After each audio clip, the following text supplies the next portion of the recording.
হযরত আদম আলাইহিস সালাম থেকে শুরু করে আজ অবধি ইসলাম ধর্মটাকে গ্রহণ করার জন্য বলি, আর ইসলামী শিক্ষাটাকে বাঁচিয়ে রাখার জন্য বলি,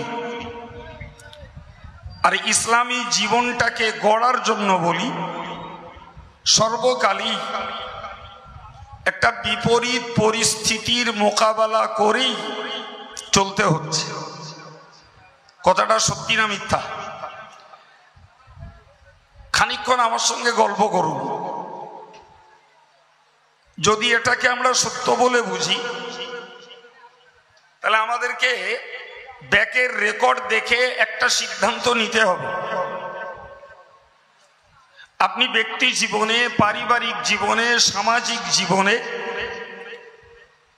ইসলামটাকে জিন্দা রাখবেন, ইসলামী শিক্ষাটাকে আপনি বাঁচিয়ে রাখবেন, ইসলামী জীবনটাকে আপনি নিজে তৈরি করবেন। নিঃসন্দেহে কোনো পরিবেশেই আপনি নিরাপদ নন, কোনো পরিবেশেই আপনাকে অবাধভাবে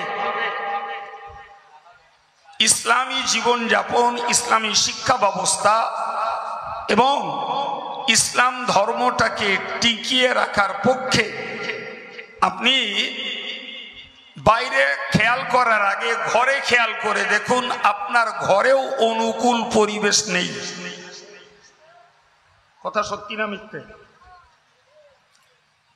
এমনও মুসলিম পরিবার পাওয়া যাবে, স্বামী আল্লাহওয়ালা,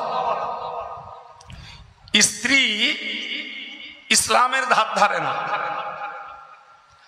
বাপ মা অর্থাৎ স্বামী স্ত্রী দুজনাই ধার্মিক ধার্মিকা, তাদেরই ঔরসের আর গর্ভস্থ সন্তানেরা তারা ইসলামটাকে কার্যত মূল্য দেয় না। কথা বাস্তব না অবাস্তব? বাস্তব। আপনি আমি নিজে, এটা একটা মেয়েদের মাদ্রাসা, প্রচুর মহিলা অভিভাবিকা এখানে থাকতে পারে।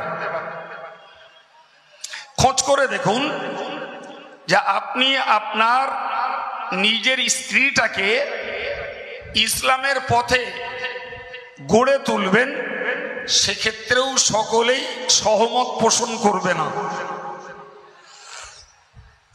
নিজের স্ত্রী, তারপরেও সে ইসলামের বিপরীত পথ নেবে, আপনি তাকে বোঝাতে যাবেন, সে উল্টো আপনার উপরে রাগ করবে। বিশ্বাস হচ্ছে? যদি বিশ্বাস না হয় তো আমি একটা ছোট্ট উদাহরণ দিই।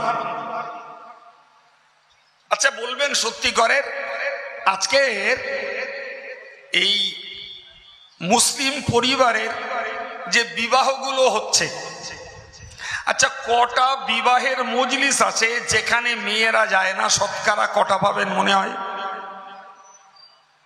কথা বলুন। আমি এক লাখলা বকবো না, আপনাদের একটু বকতে হবে আমার সঙ্গে। না এটা পয়সার ভাগ্যবান যা দেয়, আমার সঙ্গে বকতে হবে। সত্যি করে বলুন যে 100টা বিয়ের মজলিস, এই বিয়ের মজলিসগুলো নারী শূন্য, যুবতী মেয়ে শূন্য, ঘরের বউ শূন্য, কটা বিবাহের মজলিস পাবেন? এরা কারা? এরা কারা? এরা কি ইহুদির ঘরের? এরা কি খ্রিস্টানের ঘরের? এরা কি মুশরিকের ঘরের?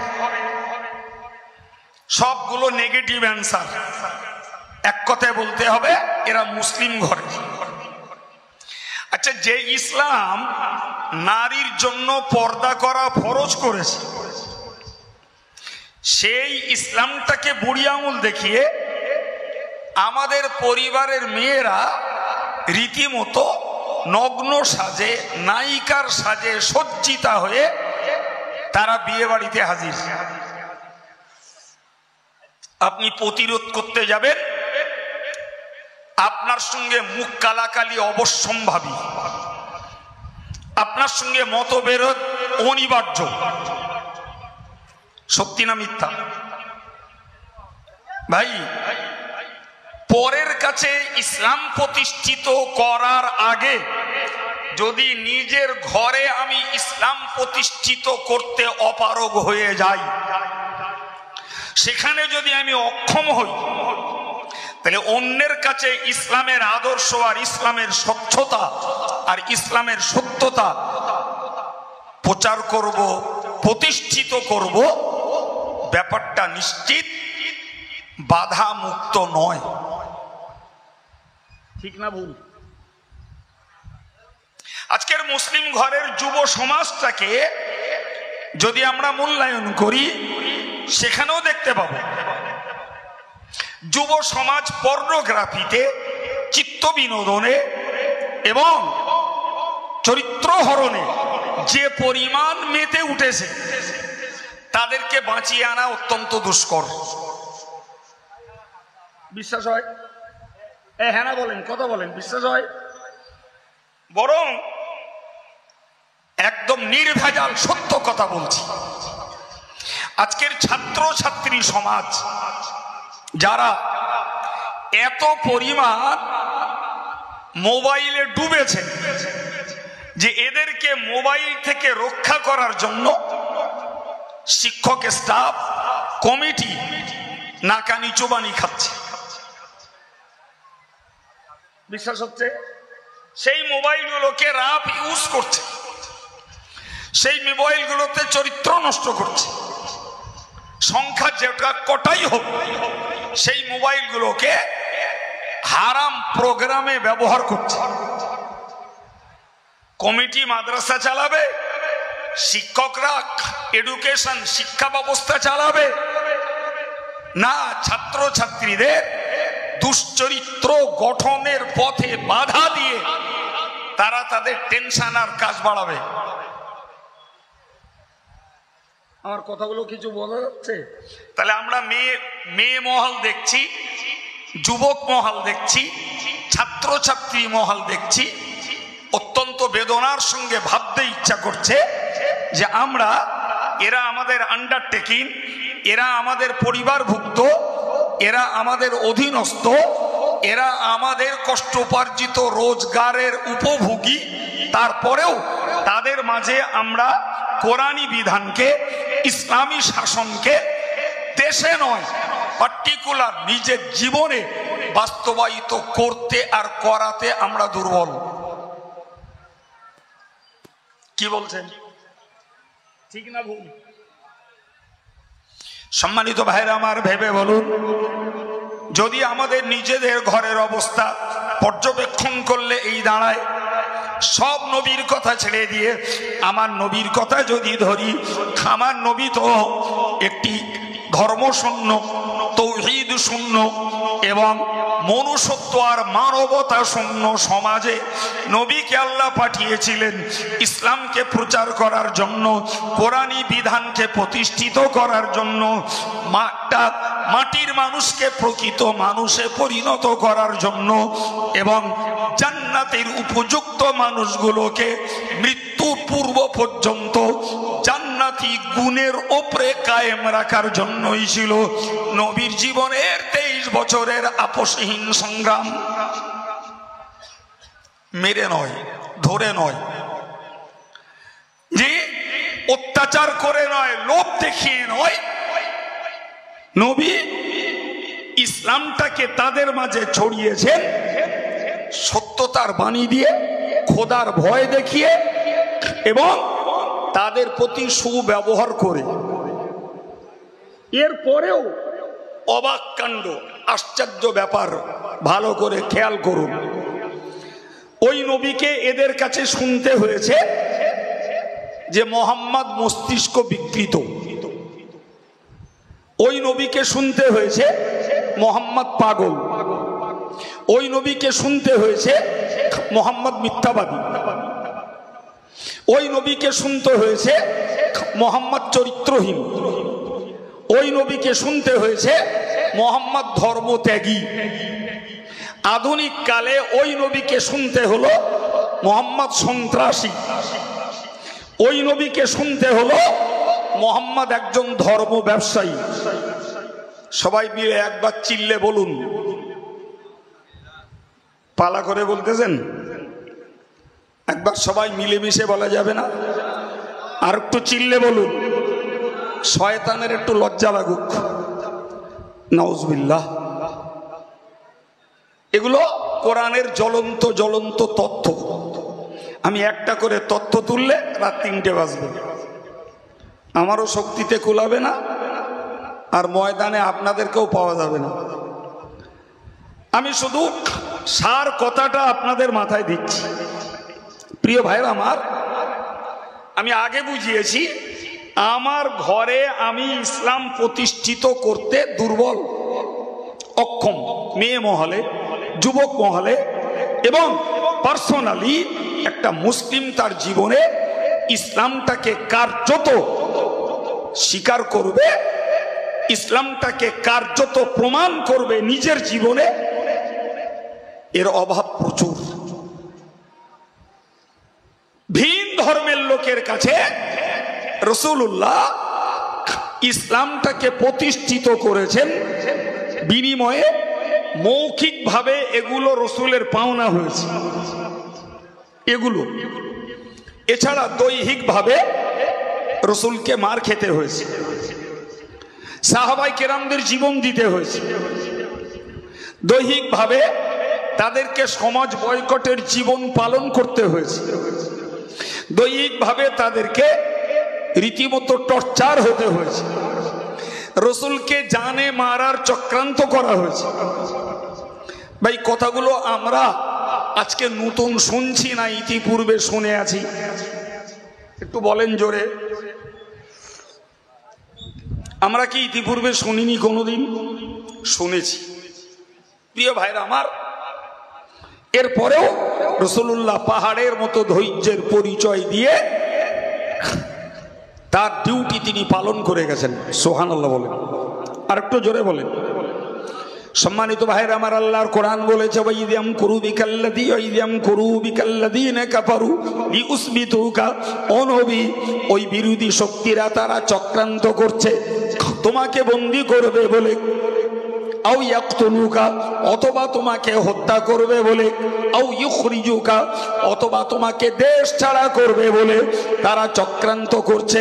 মনে রাখো নবী, ওয়ায়ামকুরুনা ওয়ায়ামকুরুল্লাহ, ওরা চক্রান্ত করে আর আমি আল্লাহ ওদের চক্রান্তকে ভেস্তে দেই। আর একটু জোরে বলেন। তাই কোরআনের সত্যতার জায়গায় দাঁড়িয়ে আমরা অকপটে স্বীকার করতে বাধ্য, নবী ইসলামটাকে প্রচার করেছেন শুধু শ্রম দিয়ে না, শুধু সময় দিয়ে না, জীবন বাজি রেখে। ঠিক না ভুল? এবং সম্পূর্ণ ক্ষুধার্ত অবস্থাতে বয়কট জীবন পালন করে।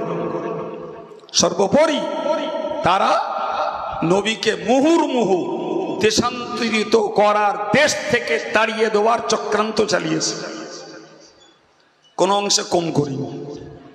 প্রিয় ভাই আমার, বিস্তার কথা বলার সময় মনের মধ্যে নেই, তবুও যতটুকু না বললে নয় ততটুকু বলছি, ততটুকু। ভাই, আমরা যে দেশটাতে বাস করি, দেশটা আমার প্রিয় দেশ, এটা আমার মাতৃভূমি, এটা আমার জন্মভূমি। সুতরাং ধনী আর গরিব, শিক্ষিত আর মূর্খ, নিঃসন্দেহে প্রত্যেকের নিজস্ব জন্মস্থানের প্রতি আন্তরিকতা, প্রীতি, ভালোবাসা থাকাই স্বাভাবিক। ঠিক না বল? জি। না খেয়ে মরতে রাজি, তবে নিজের জন্মভিটা ছাড়তে কেউ রাজি না।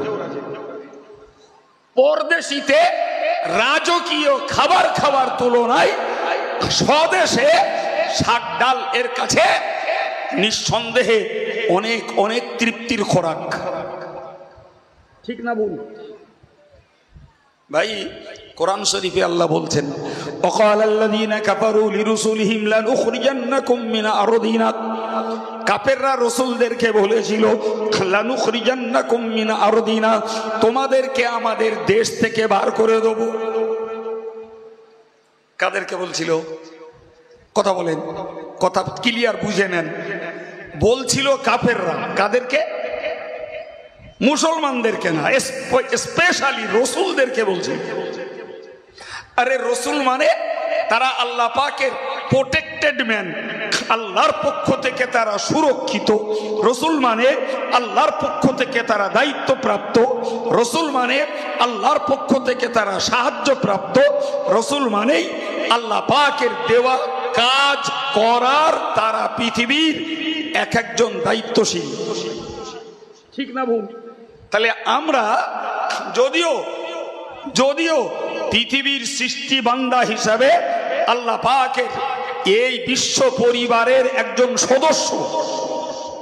আবার বলছি একটি হাদিসে এসছে, আল খলকু কুল্লুহুম আয়ালুল্লাহ, গোটা সৃষ্টিটাই আল্লাহর একটা পরিবার। সুবহানাল্লাহ বলেন, গোটা সৃষ্টিটাই।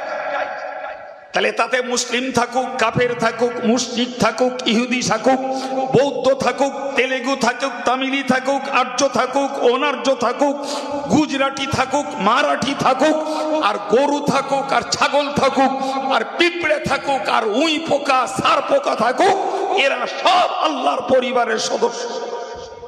সুবহানাল্লাহ বলে, এদেরকে কে সৃষ্টি করেছে? তাহলে এরাও আল্লাহর পরিবারের, জোরে বলে, সদস্য। এরপরে নিশ্চিত মনে রাখতে হবে, এই গোটা পরিবারভুক্ত সদস্য যারা, এদের মধ্যে শ্রেষ্ঠ সদস্য হলেন আল্লাহ পাকের নবী এবং রসুলগণ। ঠিক না ভুল বাবা? ঠিক। সেই রসুলদেরকে বলল, তোমাদেরকে দেশ থেকে তাড়িয়ে দেব। কথাটা শুনলে মনে হবে দেশ যেন ওদের পৈতৃক সম্পত্তি। কথাটা শুনে বললে মনে হবে দেশ যেন ওদের মালিকানা সম্পদ। সুতরাং আমার দেশে তোমাদের থাকতে দেবো না। মামুর বাড়ির আবদার। ভাই বুকে হাত দিয়ে বলুন, সেদিনের কথা আর আজকের দিনের কথা, দুটোর পার্থক্য কোথায়? এই কথা বলেন। পার্থক্য আছে এক বিন্দু পার্থক্য নেই। সেদিনের কথা যে আজকের কথাও তাই। জি সম্মানিত ভাইরা আমার, ভালো করে মনে রাখুন, আমার আল্লাহ পাক কোরআন শরীফে জানিয়েছেন, আন্নাল আরদা লিল্লাহি ইউরিসুহা মান ইয়াশাউ মিন ইবাদি। মহান আল্লাহ পাক বলেন, হে বিশ্ব মানব, তোমরা মনে রাখো, জমিন হলো আমি আল্লাহর, জমিনের মালিক হলাম আমি। জমিনের মালিক তোমরা কেউ নয়, আমি আল্লাহ। যতদিন যাকে যতটা পরিমাণ, তিনটে বাক্য মনে রাখুন, যতদিন যাকে যতটা পরিমাণ ভোগ করতে দিই, সে ততদিনের জন্য ততটা পরিমাণ ভোগ করে। সময় হলে জমি জায়গায় থাকে, ভোগ দখলিকাররা চলে যায়, মাঝখানে কোস্তাকস্তি ধস্তাধস্তি করি, এ জমি আমার, ও জমি আমার, ও জমি আমার, সব মিথ্যা কথা। আমরা একটারও মালিক নই, আমরা উপভোগী। মালিককে চিল্লে বলেন, মালিক আল্লাহ। যদি আমরা মালিক হতাম বাবু, তো আমরা থেকে যেতাম, জমি চলে যেত। কিন্তু পৃথিবীর সিস্টেম, পরদাদা গেছে, দাদা এসেছে, দাদা গেছে, আব্বা এসেছে, আব্বা গেছে, আমি এসেছি, আমি যাব, আমার ছেলে আসবে, এই তো সিস্টেম। তাহলে জমির মালিক আমরা কেউ নই, আমরা জমির উপভোক্তা। আমরা শুধু ভোগ করছি, তাও অনিশ্চিতকাল। কি বলেছি? তিনটে বাক্য, যাকে যতটা পরিমাণ আর যতদিন ভোগ করতে দেবেন সেটি তার ইচ্ছা। মালিককে জোরে বলে। তাহলে যারা বলছে যে এটা আমার দেশ, আমাদের দেশ, এ দেশে থাকতে গেলে হয় আমাদের দলে ভিড়তে হবে, না হলে এ দেশ ছাড়তে হবে। কথা বলে, বিদেশের কোন মুসলমান এদেশে এলে সে হলো অনুপ্রবেশকারী, অতএব তাকে খেদাও, সে বর্ডারে যেয়ে শুকিয়ে শুকিয়ে শগুনের খোরাক হোক। আর বিদেশ থেকে যদি কোনো নন মুসলিম এদেশে আসে, সে হলো শরণার্থী, তার জন্য বরাদ্দ জামাই আদর। আপনারা কি সুন্দরবনের দিকে বাস টাস করেন নাকি? না আমার কথাগুলো সত্যি? আমি বাস্তব বলছি না মরিচ ঝাঁপির গল্প বলছি? কি বোঝা গেল এতে? বোঝা গেল দেশটা যেন কারোর পৈতৃক সম্পদ। সম্মানিত ভাইরা আমার, হে ছেলেরা মনে রাখুন, খামার আল্লাহ পাক কোরআন শরীফে বললেন, ওয়াকাল আল্লাযীনা কাফারু লিরুসুলিহিম লানুখরিজান্নাকুম মিন আরদিনা আও লাতাউদুন্না ফি মিল্লাতিনা। তাদের বক্তব্য ছিল, আমাদের দেশ থেকে তোমরা বেরিয়ে যাও অথবা আমাদের ধর্মে ফিরে এসো। কেস তো একই, কেস একই। তুমি আমার সঙ্গে সহমত পোষণ করো, আমার দলে চলে এসো, আমার পক্ষে এসো, তোমার নো টেনশন। কথা বলেন জি। প্রিয় ভাইরা আমার, আমার আল্লাহ বললেন, নবী হে শোনো, আমি আল্লাহ তোমাদেরকে বলছি, ফাওয়াহা ইলাইহিম রাব্বুহুম লানুহলিকান্নায যালিমিন। কোনো চিন্তা নাই, কোনো টেনশন নিও না, কোনো দুশ্চিন্তায় ভুগো না। আমি আল্লাহ পাক জানিয়ে দিলাম, ফাওয়াহা ইলাইহিম রাব্বুহুম, রাসূলদের কাছে আল্লাহ ওহী পাঠিয়ে বলে দিলেন, লানুহলিকান্নায যালিমিন, ওই অত্যাচারী ফেরাউন, অত্যাচারী হামান, অত্যাচারী নমরুদ, এদেরকে আমি আল্লাহই ধ্বংস করে দেব। আচ্ছা এক কাজ করি, হ্যাঁ এদের বলি খিচড়িটা খাইয়ে দেখ, দেখে একটু ইঞ্জিনি জোর হয় কি, যদি সুবহানাল্লাহ একটু জোর হয়। যা সুবহানাল্লাহ বলতেছেন মনে হচ্ছে জানো আজকে 30 রোজা পার হলো। একটু মন খুলে অন্তত আল্লাহর খুশিতে একটু সুবহানাল্লাহ বলেন। আল্লাহ যে এত সুন্দর একটা পুরস্কার ঈমানওয়ালাদের দিলেন, যে তোমাকে বলছে হয় আমাদের দলে মতে ফেরো, না হলে আমার দেশ থেকে বেরিয়ে যাও। আমার আল্লাহ বলছেন, আমি ওই অত্যাচারীদেরকে ধ্বংস করে দেব।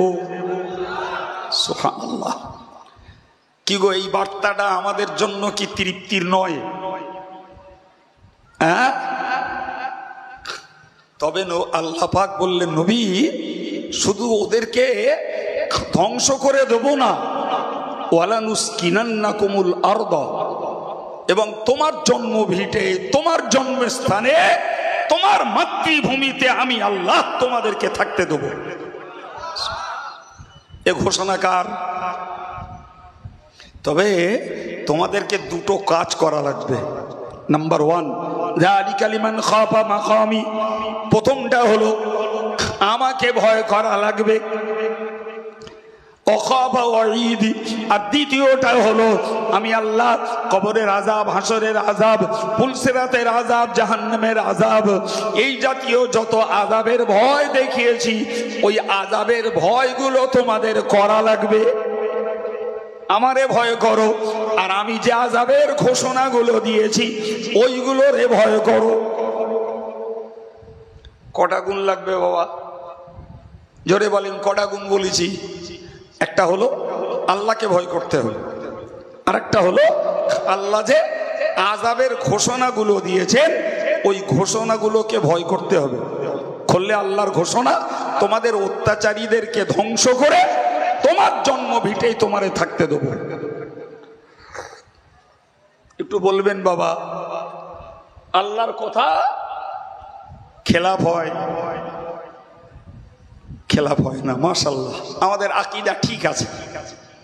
তাহলে বুঝতে হবে, এরপরে যদি আমরা এই টেনশনে ভুগি, ওই বোধহয় তাড়িয়ে দিলে, ওই বোধহয় কিছু একটা করলে, ওই বোধহয় আমাদের খেলো ধরলো, ওই বোধহয় কামড়ে নিলে, তাহলে বুঝতে হবে এর ভিতরের গুপ্ত রহস্য হলো আমাদের মধ্যে আল্লাহর ভয়ের অভাব, আর আল্লাহ যে আযাবের ঘোষণাগুলো দিয়েছেন ওইগুলো বিশ্বাসের অভাব। আপনাদের জ্ঞানের আলোয় একটু বিবেচনা করে বলবেন কথাটা সত্যি না মিথ্যে? সত্যি। জি প্রিয় ভাই, সত্যি কতটা আমি আপনাকে একটু একটু ভাবনা চিন্তা করাচ্ছি, একটু বুঝুন। জি ভাই, কাফেররা নবীকে মেরেছে, কাফেররা নবীকে অত্যাচার, নিপীড়ন আর লাঞ্ছনা দিয়েছে। জি, নবীর সঙ্গে চুক্তি করে, চিটিংবাজি করে, প্রতারণা করে, চুক্তি ভঙ্গ করে মুসলমানদেরকে মেরেছে। এরপরে আল্লাহ যখন বলেছেন, খোদা আল্লাহ যখন বলেছেন ওই চুক্তি ভঙ্গকারী মুশরিকগুলোরে যেখানে পাও সেখানে মারো, এর জন্য আজকের দেশের কোন কোন অমুসলিমের চচ্চড় করছে যে কোরআন বলেছে মুশরিকদের মারার জন্য, কোরআন বলছে মুশরিকদের হত্যা করার জন্য। কিন্তু একটু নেস তুলে তাকিয়ে দেখা দরকার ছিল যে কোরআন আগে মুশরিকদের মারতে বলিনি, কোরআন সকল মুশরিককে মারতে বলিনি, কোরআন মারতে বলেছে ওই চুক্তি ভঙ্গকারী চিটিংবাজ মুশরিকগুলোর জন্য। তার আগে তোমরা প্রচুর পরিমাণে মেরে এসেছো, নাকানি চুবানি খাইয়েছো, তোমরা মুহাম্মদকে ফাঁস দিয়ে মারার চেষ্টা করেছো, তোমরা বয়কট করেছো, তাকে মক্কার জীবনটা সংকট করে দিয়েছো। ওটা তো নেস তুলে থাকার দরকার নাকি? হ্যাঁ, ওটা নেস তুলে তাকিয়ে তবে কোরআনের নামে সমালোচনা করার দরকার ছিল। ওটা নেজ তুলে আগে দেখে নিয়ে তবে আল্লাহর নামে সমালোচনা করার দরকার ছিল। ওটা আগে নেজ তুলে দেখে নিয়ে তবে মুসলমানের নামে সমালোচনা করার দরকার ছিল। তুমি ইসলামের হর্ষই বোঝো না, মুহাম্মাদের মো বোঝো না, আল্লাহর আ বোঝো না, তুমি কোরআনের ক বোঝো না।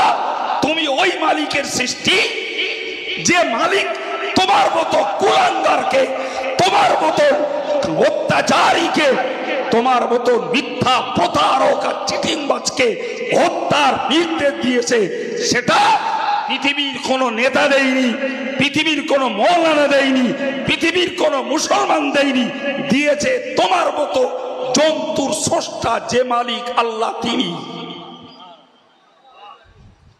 এই কথা বুঝতে পারা যাচ্ছে কিছু? হ্যাঁ, শুধু সুড়সুড়ি দিলে যে কোরআনে মুশরিকদের হত্যা করতে বলা আছে। হ্যাঁ, যদি ওই কথাই কোরআনের প্রকৃত অর্থ হতো তাহলে ভাই আমরা এই আমাদের জন্মভিটায় দেশটাতে বাস করছি, শত শত বৎসর হয়ে গেল, আজ পর্যন্ত কোন মুসলমান কোন মুশরিকের একটাকে হত্যা করেছে রেকর্ড আছে? বরং তোমরা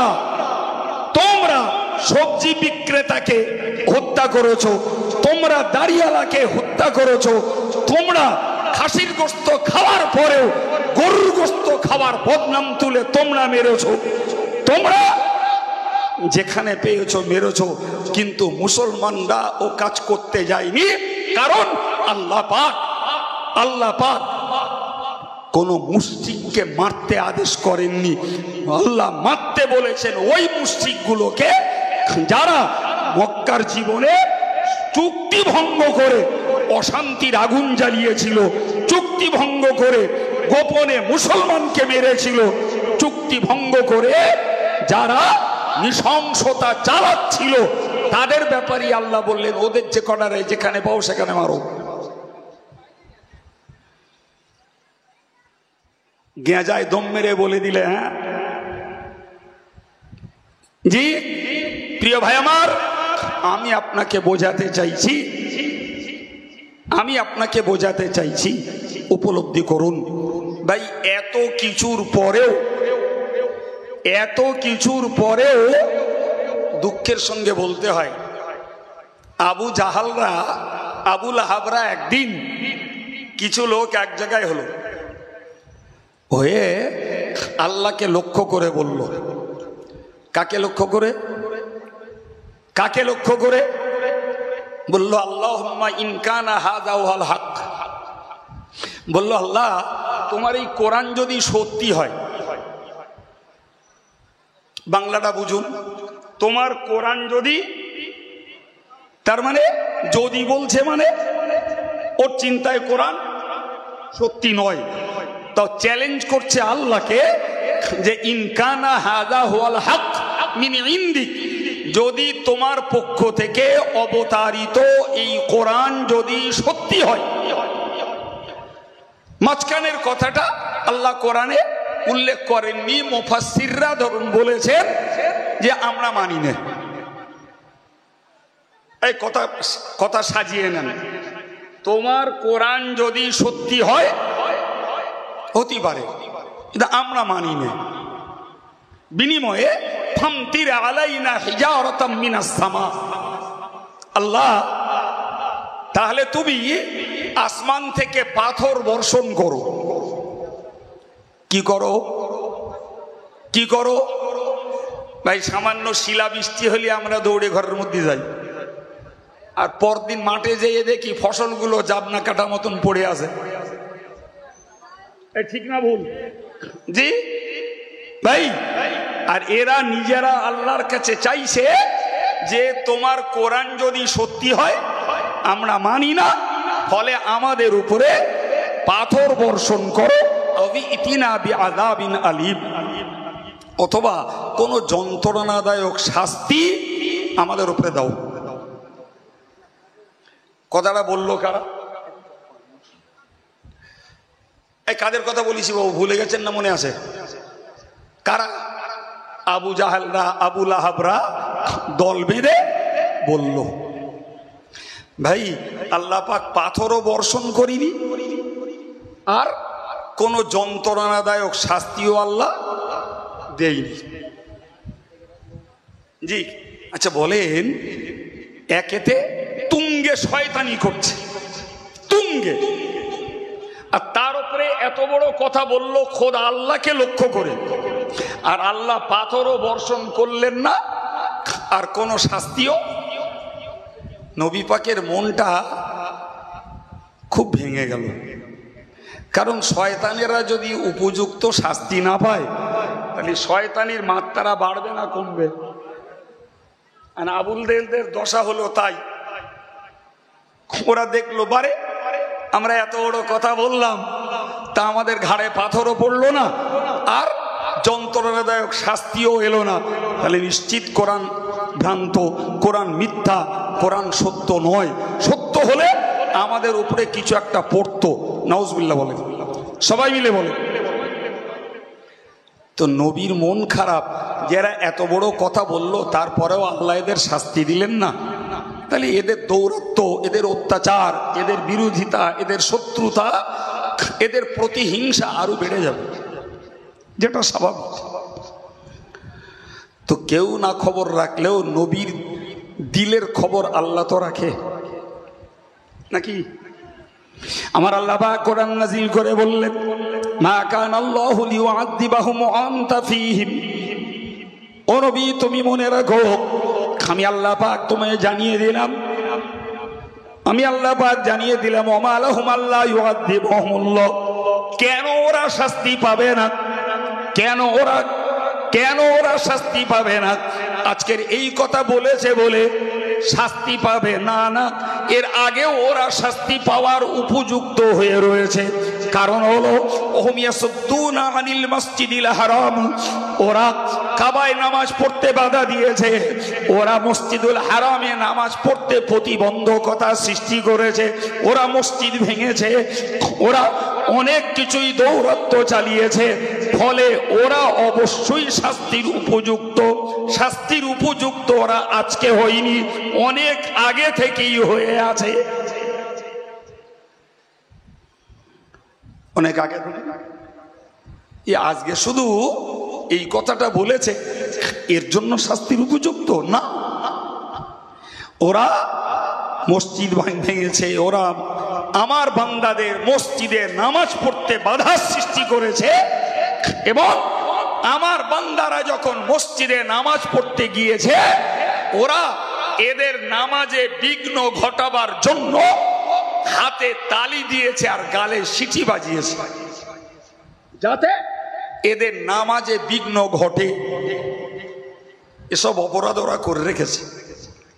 তখনও আমি আল্লাহ ওদের শাস্তি বলেন দেইনি। ওরা ভেবেছে যে আমরা যেটা করছি এইটা ঠিক, ওরা ভেবেছে এদের নামাজে বিঘ্ন ঘটাচ্ছি ওইটা ঠিক, ওরা ভেবেছে মসজিদে নামাজ পড়তে যেতে দিচ্ছি না এটাই আমরা সঠিক কাজ করছি, ওরা ভেবেছে যে আমরা বললাম কোরআন যদি সত্য হয় তাহলে আমরা মানি না, বিধায় আমাদের উপরে পাথর বর্ষণ হোক। তারপরেও যখন পাথর বর্ষণ হয়নি, তাহলে কোরআন সত্য নয়। নবী এই কথাটার জন্য ওরা শাস্তির উপযুক্ত এটা নয়, বরং শাস্তির উপযুক্ত আগেই ওরা হয়ে আছে, তবে আমি দেইনি অন্য কারণে। শাস্তি দেইনি অন্য কারণে। কি সেটা একটু বুঝুন, একটু বুঝুন প্রিয় ভাইরা আমার। তাহলে আমি এই পর্যন্ত আলোচনায় আপনাদেরকে বুঝিয়েছি, ওরা নবীর প্রতি অত্যাচার তো করিয়েছে, সাহাবাদের প্রতি অত্যাচারের স্টিম রুলার চালিয়েছে, তারপরেও বলছে কোরআন যদি সত্যি হয় মানি না কো পাথর আমাদের ঘাড়ে পড়ুক, অথবা কোনো শাস্তি দাও, তোমাদের নামাজ পড়তে দেবো না, তোমাদের মসজিদ ভেঙে দেবো। নামাজ পড়তে যাবা তুমি একটা নিরীহ মন নিয়ে, ওরা গেল 20-50 জন, গিয়ে একসঙ্গে হাততালি দিল, বিকট আওয়াজ, একসঙ্গে সবাই মিলে গালে শীষ বাজালো। আমি বলছি না, কোরআন বলছে, ওমা কানা সালাতুহুম ইনদাল বাইতি ইল্লা মুকাআ ওয়া তাসদিয়া। নামাজের নামে কাবার কাছে ছিল ওদের কাজ গালে শীষ বাজানো আর হাতে তালি দাও। ওরা তো নামাজ পড়তো না, যে মুসলমানগুলো পড়তে যেত তাদের বিঘ্ন ঘটানোর চক্রান্তের একটা পদ্ধতি ওই।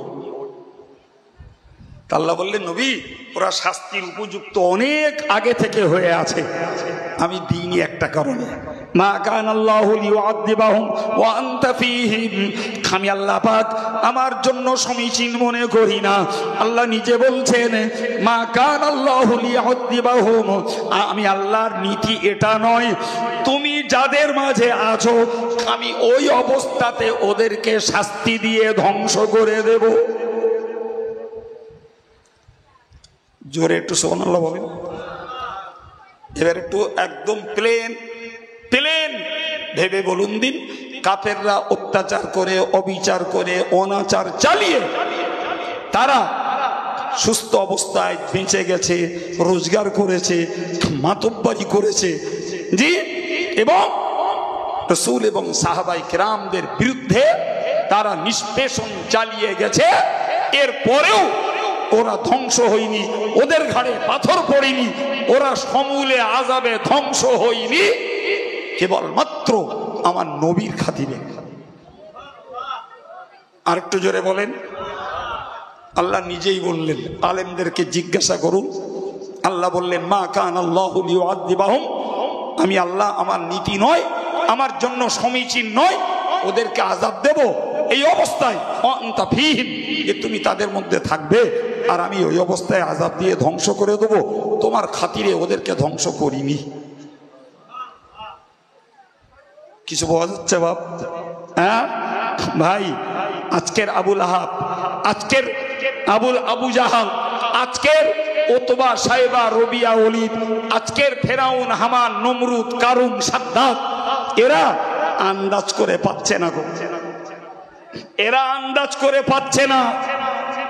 জি, মনে মনে ভেবেছে আমরা মসজিদের বিরুদ্ধে বলছি, মাদ্রাসার বিরুদ্ধে বলছি, দাড়ির বিরুদ্ধে বলছি, টুপির বিরুদ্ধে বলছি, কোরআনের বিরুদ্ধে বলছি। আল্লাহ বলে কেউ যদি থাকতো তাহলে আমাদের একটা অ্যাকশন নিত। মানে এত কিছু করছি তাও আমার কোনো অ্যাকশন হয় না, মানে আমরা একদম খাঁটি জায়গায় খাঁটি কাজ করছি। এই রকমটাই ভেবেছিল 1400 বছর আগের আবু লাহাবরা। এই কথা বুঝতে পারছেন কিছু? এদের ওনেজ উঠিনি। এটা সেই দেশ যে দেশের মাটির নিচে শুয়ে আছে খাজা আজমিরের মতো লোক, যে দেশের মাটির নিচে শুয়ে আছে খাজা নিজামুদ্দিন আউলিয়ার মতো মানুষ, যে দেশের মাটির নিচে শুয়ে আছে খাজা কুতুবউদ্দিন বখতিয়ারি কাকির মতো মানুষ, যে দেশের মাটির নিচে শুয়ে আছে খাজা আবু বকর চিলপির মতো মানুষ, যে দেশের মাটির নিচে শুয়ে আছে 22 জন আউলিয়া এই দেশের মাটির নিচে, যে দেশের মাটিতে হাজার না লক্ষ লক্ষ হাফেজ, আলেম, মুহাদ্দিস, মাওলানা, মুফতি, দিনদার, ইমানদার মানুষ রয়েছে। আজকে যদি এ যুগের আবু লাহাবরা এরা যদি তাজা টাটকা খোদার গজবের হাত থেকে রক্ষা পায়, তাহলে ওই আল্লাহ সাধক বান্দাদের জন্য, আল্লাহর প্রেমিক বান্দাদের জন্য, আল্লাহর দিনদার ইমানদার বান্দাদের জন্য জি, যেটা ওরা ভাবছে আমরা সঠিক কাজ করছি, ব্যাপারটা ওটা নয়। এই কথা বুঝতে পারেননি? জি, প্রিয় নবী সাল্লাল্লাহু আলাইহি ওয়াসাল্লামের কাছে আল্লাহ পাক কোরআন নাজিল করে বললেন যে নবী, ওরা শাস্তির উপযুক্ত অনেক আগে থেকে ওরা শাস্তির উপযুক্ত, আমি দিইনি, শুধু তুমি ওদের মাঝে আছো তাই। এই কথা বুঝে আসছে কি? হ্যাঁ ভাই, এই জিনিস আবুল আহাবরা, নমরুদ, ফেরাউন, হামানরা বিশ্বাস না করতে পারে, একজন ইমানদার মুসলমান হিসাবে আমাদেরকে তো বিশ্বাস করা লাগবে। কথাটি কোরআনের, আমার নয়। সম্মানিত ভাইয়ের আমার, আমি কথা শেষ করব।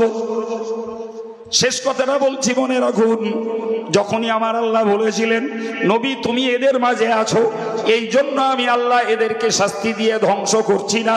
আমার নবী এক মুহূর্তের ভিতরে এই উম্মতের দরদে তিনি চিন্তা করে ফেলেছিলেন, আল্লাহ পাকের এই কথার অর্থ হলো, আল্লাহর এই কথার ব্যাখ্যা হলো, এই কথার অভ্যন্তরীণ রহস্য হলো, আমি যেদিন থাকবো না, এরা আমার উম্মত, এদের পাপের দায়ে আল্লাহর গজবে এরা ধ্বংস হয়ে যাবে। সুবহানাল্লাহ বলেন, আর একটু জোরে বলেন। এর নাম নবী রহমাতুল লিল আলামিন। নবী রহমাতুল লিল আলামিন যারাই মেরেছে নবী তাদেরকে ক্ষমা করেছেন। তয়েফবাসীরা মেরেছে, নবী ক্ষমা করেছেন। ওহদের প্রান্তরে নবীকে মেরেছে, নবী ক্ষমা করেছেন।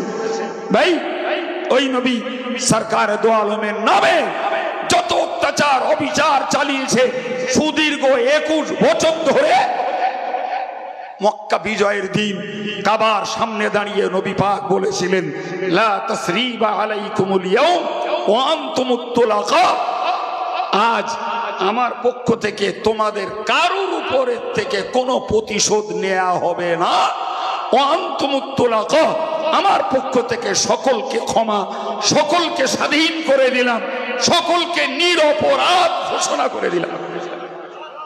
আর একটু চিল্লে বলেন, এই সেই নবী যাদের প্রতি তাদের অত্যাচার, আর নবীর পাল্টা বিনিময় পুরস্কার। তো নবী, ওরা এত বড় চ্যালেঞ্জ করলো, আর নবী ভেবে নিলেন যে আমি যখন থাকবো না, আল্লাহ পাক এদেরকে শাস্তি দিয়ে ধ্বংস করে দেবে। এরা তো উম্মত। তয়েফবাসীরা যখন মেরেছিল, নবীর কাছে ফেরেশতা পাঠিয়ে আল্লাহ জিজ্ঞাসা করেছিলেন, আমার নবী যদি চায় তাহলে একটা পাহাড় তুলে তয়েফের উপরে চাপিয়ে দাও, তয়েফবাসীরা পাহাড়ের তলায় নিষ্পেষিত হয়ে যাক। আমার নবী বলেছিলেন, আল্লাহুম্মা ইহদি কওমি ফাইন্নাহুম লা ইয়ালামুন, আল্লাহ আমার এই কওম অবুঝ, অজ্ঞ, এরা জানে না, এরা মূর্খ, আল্লাহ তুমি এদেরকে হেদায়েত দাও। আল্লাহ, আজকে এরা ঈমান গ্রহণ করেনি, ইসলাম কবুল করেনি, এজন্য যদি তুমি এদেরকে ধ্বংস করো, আল্লাহ তোমার দেওয়া কলেমার দাওয়াত আমি কাদের কাছে দেব? আজকের এরা কবুল না করলেও এদের পরবর্তী প্রজন্ম হয়তো ইসলাম কবুল করবে, ফলে এদেরকে ধ্বংস করো না, এরা বেঁচে থাক। এর নাম নবী রহমাতুল লিল আলামিন। সেই নবীর উপস্থিতির কারণে ওরা আযাব পায়নি। জি, তো নবী টেনশন করলেন, আমি যেই ভূপৃষ্ঠ থেকে ভূগর্ভে চলে যাব, মাটির উপরিভাগ থেকে মাটির নিচের ভাগে যখন চলে যাব, আর এরা পাপ করবে, আল্লাহ এদেরকে ধ্বংস করে দেবে। সঙ্গে সঙ্গে আমার আল্লাহ কোরআনের আর একটা অংশ নাজিল করে দিলেন, ক্ষমা কান আল্লাহু মুআদ্দিবাহুম ওয়া হুম ইস্তাগফিরুন। মহান আল্লাহ বললেন, নবী হে, তোমার উম্মতের কাছে এটা পৌঁছে দাও। ওরা যত পাপ করুক, যত অপরাধী হোক না কেন, ওরা যদি আমার কাছে ইস্তেগফার করে, পাপ করে যদি ক্ষমা চায়, আমার কাছে অনুতপ্ত হয়, পাপের জন্য অনুশোচনা করে, লজ্জিত হয়, আমি আল্লাহ কথা দিচ্ছি তুমি থাকতে যেমন ওদেরকে ধ্বংস করে দেব না, তুমি না থাকলেও পাপ করে ওরা ক্ষমা চাইলে আমি আল্লাহ ওই ক্ষমা চাইবার বরকতে ওদেরকে ধ্বংসের হাত থেকে হেফাজত করব। এটা কোরআন, এটা কোরআন। প্রিয় ভাইরা আমার, আমি বক্তব্য ছাড়তে যাচ্ছি। আমি আপনাদের কাছে যে কথাটাই কমপ্লিটলি বোঝানোর চেষ্টা করেছি এই অল্প সময়ের ভিতরে, আমি আপনাদেরকে বোঝাতে চাইছি ভাই,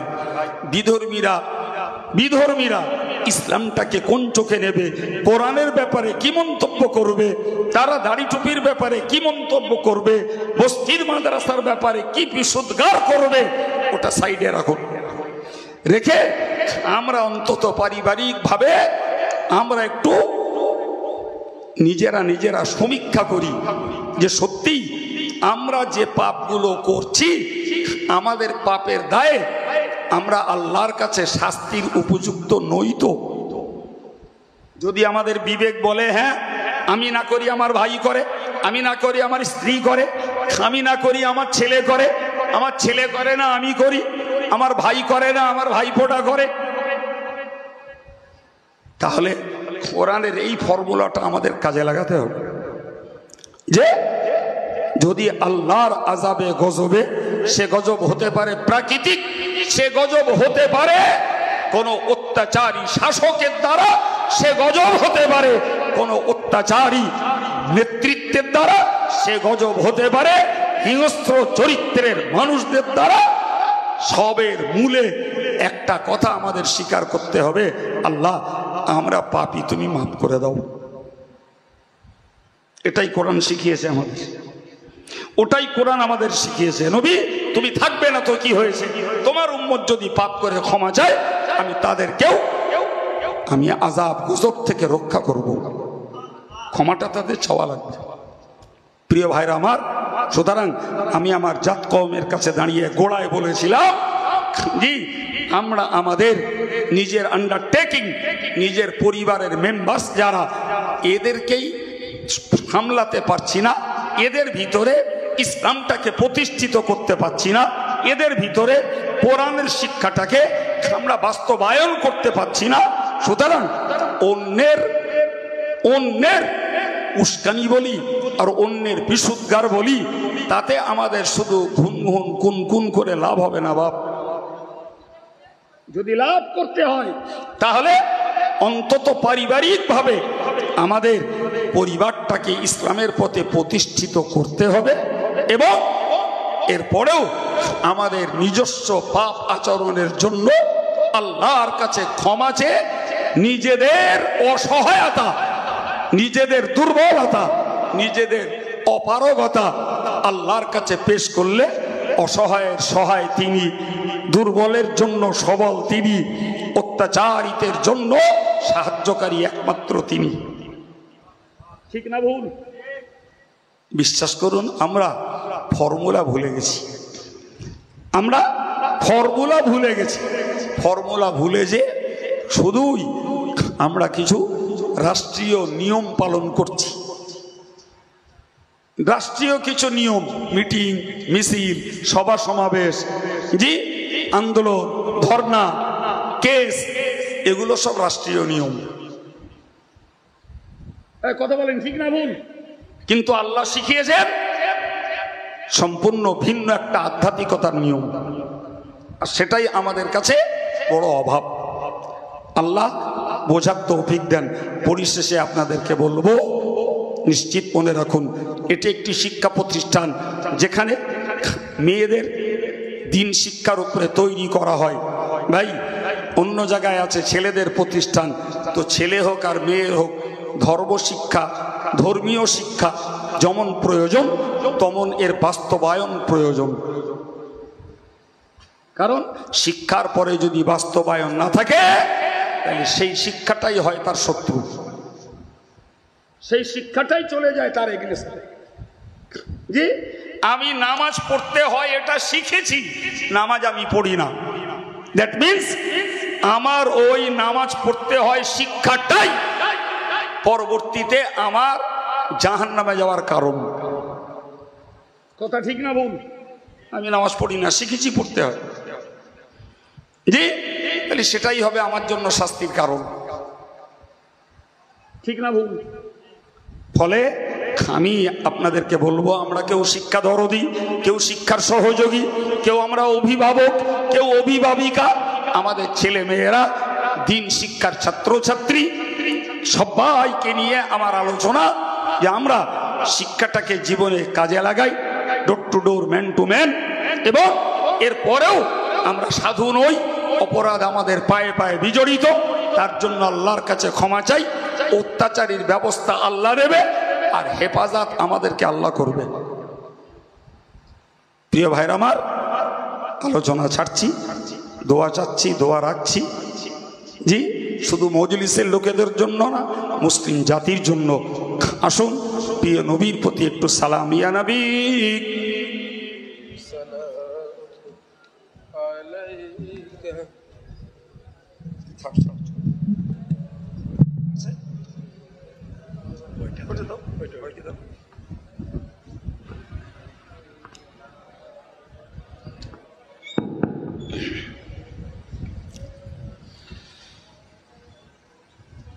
নবীদের সরদার সাজিয়া আসিলেন ধরায় নামিয়া, উম্মতের এতিম করিয়া শুইলেন মদিনা মুনাওয়ারা।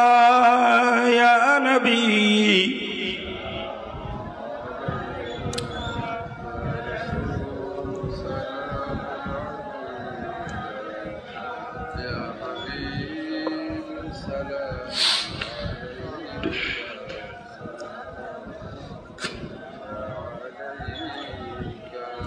তয়েফের দুষ্টু ছেলেরা আমার নবীকে পাগল ভাবিয়া মারিল পাথর ছুড়িয়া, উঠিল আরশ কাঁপিয়া।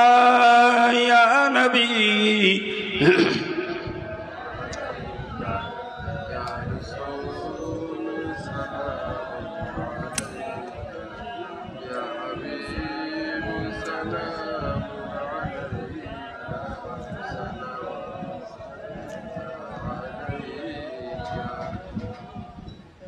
আমরা যে নবীর দিওয়ানা, তিনি যে মোদের ঠিকানা।